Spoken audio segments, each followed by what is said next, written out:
గంటల్లో నేనేం చేశాను? మనందరం అండి చాలా మంచోళ్ళం. మనుషులు మన చుట్టూ ఉన్నంతకాలం మనల్ని చూస్తున్నప్పుడు మనందరం చాలా ఆ మూవీ స్టార్స్ పనికిరారండి. రియల్ యాక్టర్స్ ఎవరంటే so called religious people. Pastor గారి ముందున్నంత భక్తి ప్రపంచంలోకి ఎక్కడా ఉండదండి.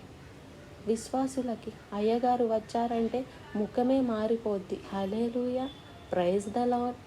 ఇంటికి వెళ్తే తెలుస్తుంది అసలైన అవతారం ఏంటండి.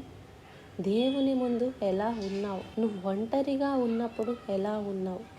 నువ్వు ఒంటరిగా ఉన్నప్పుడు నీ తలలో, నీ మనసులో తిరుగుతున్న ఆలోచనలు ఏంటి? ఏమి ఆలోచిస్తున్నారు మీరు చెప్పండి. మీరు పరీక్ష చేసుకోండి. తర్వాత ఇంటికి వెళ్ళినప్పుడు ఒంటరిగా ఉన్నప్పుడు ఏం ఆలోచనలు వస్తాయి?